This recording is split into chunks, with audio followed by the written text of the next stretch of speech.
সুপ্রিয় শিক্ষার্থী, আসসালামু আলাইকুম। আরিফস একাডেমির পক্ষ থেকে তোমাদেরকে জানাই শুভেচ্ছা। আশা করি তোমরা ভালো আছো এবং সুস্থ আছো। তো আজকে আমি তোমাদের গণিত বইয়ের পৃষ্ঠা নম্বর 89 এর 3, 4 এবং 5, ঠিক আছে, এই 3টি লিখিত অঙ্কের সমাধান করে দেব। ঠিক আছে, তাহলে চলো শুরু করা যাক। তো তার আগে একটি ছোট্ট একটা রিকোয়েস্ট, তুমি যদি আমার চ্যানেলে নতুন হয়ে থাকো তাহলে অবশ্যই আমার চ্যানেলটি সাবস্ক্রাইব করবা। ঠিক আছে, তাহলে দেখো 3 নম্বর প্রশ্নটা যদি আমরা পড়ি আগে, ঠিক আছে, যে কোনো প্রশ্ন সমাধান করার আগে আমাদেরকে ভালো মতো প্রশ্নটা পড়ে বোঝার চেষ্টা করতে হবে। ঠিক আছে, তো দেখো বলছে একটি বই ও 3টি কলমের মূল্য, একটি বই ও 3টি কলমের মূল্য একত্রে 95 টাকা। ঠিক আছে, একটি কলমের মূল্য 20 টাকা, একটি কলমের মূল্য 20 টাকা, একটি বইয়ের মূল্য কত? তো দেখো এখানে দেওয়া আছে আমাদের একটি কলমের মূল্য 20 টাকা, কিন্তু চাইলো কি একটি বইয়ের মূল্য কত? তো দেখো এখানে আমাদের একটি কলমের মূল্য 20 টাকা দেওয়া আছে, কিন্তু আমরা কিনেছি একটি বই ও 3টি কলম দিয়ে 95 টাকা দিয়ে। ঠিক আছে, তাহলে যদি আমরা এখান থেকে 3টি কলমের মূল্যটা বের করার পরে যদি এই মোট টাকা থেকে আমরা 3টি কলমের দামটা বিয়োগ করে দিই বা বাদ দিয়ে দিই, তাহলে কি আমাদের একটি বই এর দাম বের হয়ে যাবে, তাই না? তাহলে আমাদের প্রথম টার্গেট হচ্ছে যে আমাদের 3টি কলম কিনতে কয় টাকা লাগবে সেটা বের করা, তাই না? তাহলে আমরা এখন লিখতে পারি যে একটি কলমের মূল্য, যেহেতু আমাদের দেওয়া আছে একটি কলমের মূল্য, তাহলে আমরা এখন লিখবো যে একটি কলমের মূল্য, একটি কলমের মূল্য 20 টাকা, তাই না? একটি কলমের মূল্য 20 টাকা। তাহলে আমরা কলম নিয়েছি কয়টি? 3টি। তাহলে আমরা লিখবো অতএব 3টি কলমের মূল্য। একটি কলমের মূল্য 20 টাকা হলে 3টি কলমের মূল্য আরো কি বেশি হবে, আর বেশি হলে কি গুণ করতে হয়। তাহলে 3 গুণন 20, তাহলে টাকা। তাহলে দেখো 20 কে যদি 3 দ্বারা গুণ করি তাহলে 3 20 60 টাকা। 60 টাকা।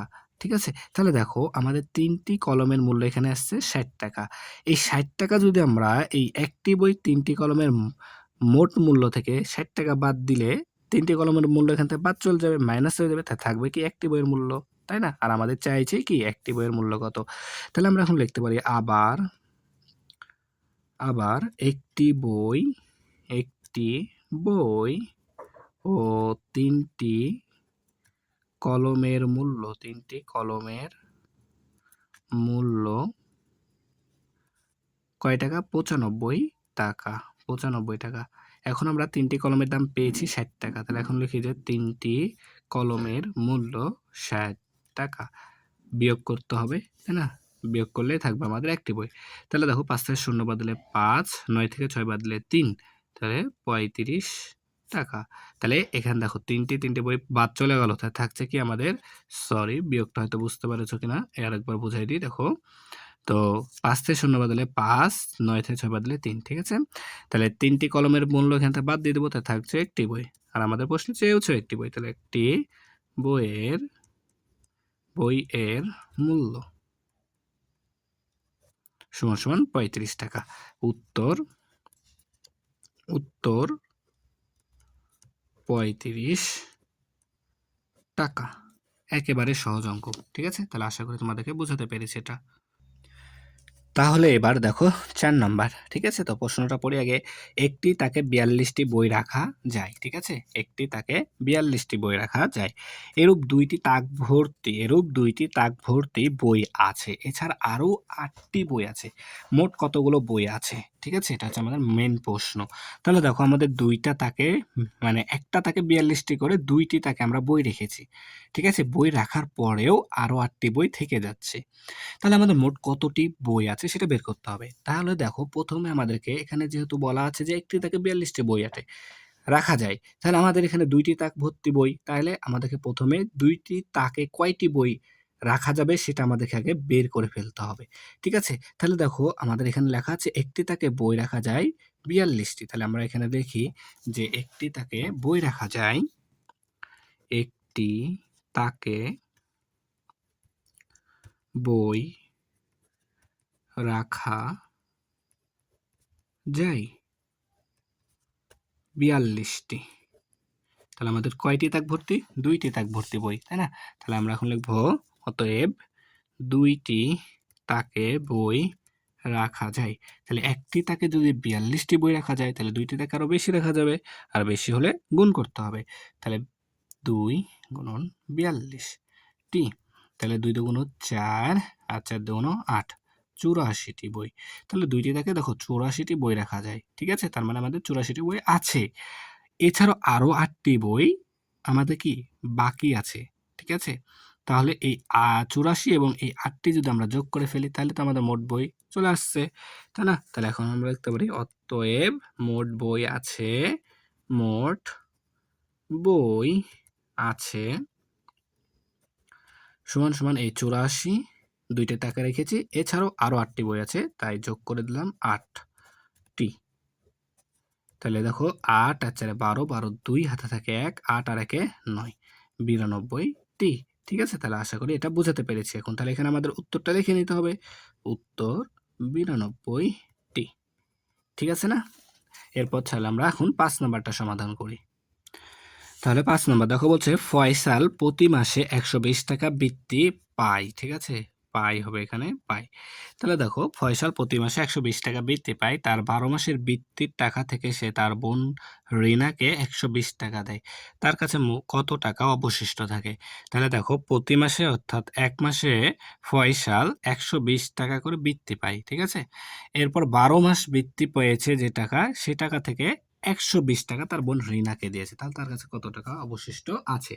তো আমাদের এখানে দেখো যেহেতু ১ মাসে ১২০ টাকা পায় এটা দেওয়া আছে এবং বলা আছে ১২ মাস বৃত্তি, ১২ মাসের বৃত্তির টাকা থেকে। তাহলে সে ১২ মাসে কত টাকা বৃত্তি পাবে সেটা আমাদেরকে জানা লাগবে, তাই না? তো ১ম টার্গেট হচ্ছে আমাদের কি যে ১২ মাসে ফয়সাল কত টাকা বৃত্তি পেয়েছে সেটা নির্ণয় করা। সেটা যদি আমরা নির্ণয় করতে পারি তাহলে কিন্তু আমরা বের করে ফেলতে পারবো খুব সহজে। তাহলে দেখো এখানে লেখা আছে যে প্রতি মাসে অর্থাৎ ১ মাসে ১২০ টাকা বৃত্তি পায়। তাহলে আমরা এখানে লিখতে পারি যে ফয়সাল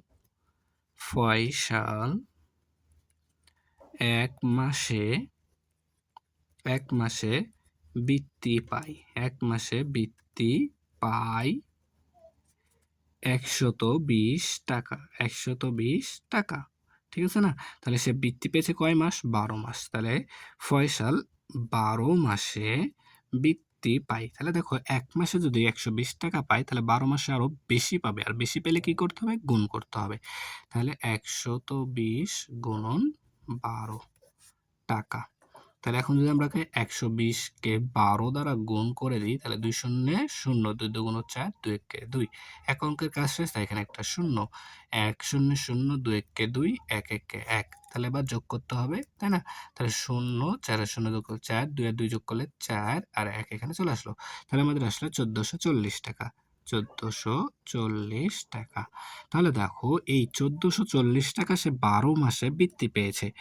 এই ১৪৪০ টাকা থেকেই সে তার বোন রিনাকে ১২০ টাকা দিয়েছে। ১৪৪০ টাকা থেকে ১২০ টাকা সে তার বোন রিনাকে দিয়েছে। তাহলে তার কাছে কত টাকা থাকবে? তাহলে আমরা এই ১২০ টাকা ১৪৪০ থেকে ১২০ টাকা যদি বাদ দিয়ে দিই তাহলে তো সে টাকাটা তার কাছে থাকবে, তাই না? তাহলে এখন আমরা লিখতে পারি যে অতএব তার কাছে অবশিষ্ট থাকে সমান ১৪৪০ বিয়োগ ১২০ টাকা। ঠিক আছে? ১২০ টাকা। তাহলে যদি আমরা বিয়োগ করি তাহলে দেখো ০ থেকে ০ বাদ দিলে ০, ৪ থেকে ২ বাদ দিলে ২, ৪ থেকে ১ বাদ দিলে ৩, ১ তাহলে এখানে থেকে যাচ্ছে তাহলে ১৩২০ টাকা। ১৩২০ টাকা। তাহলে দেখো তার কাছে অবশিষ্ট থাকছে ১৩২০ টাকা। আমরা এখানে লিখতে পারি উত্তর ১৩২০ টাকা। ১৩২০ টাকা। ঠিক আছে না? তাহলে আশা করি তোমাদেরকে বুঝাতে পেরেছি। তাহলে আজকে এ পর্যন্তই। ভিডিওটি ভালো লাগলে অবশ্যই লাইক, কমেন্ট, শেয়ার করতে ভুলবে না এবং পরবর্তী ভিডিও সবার আগে পেতে আমাদের চ্যানেলটি সাবস্ক্রাইব করে রাখো। আল্লাহ হাফেজ। আসসালামু আলাইকুম ওয়া রাহমাতুল্লাহ।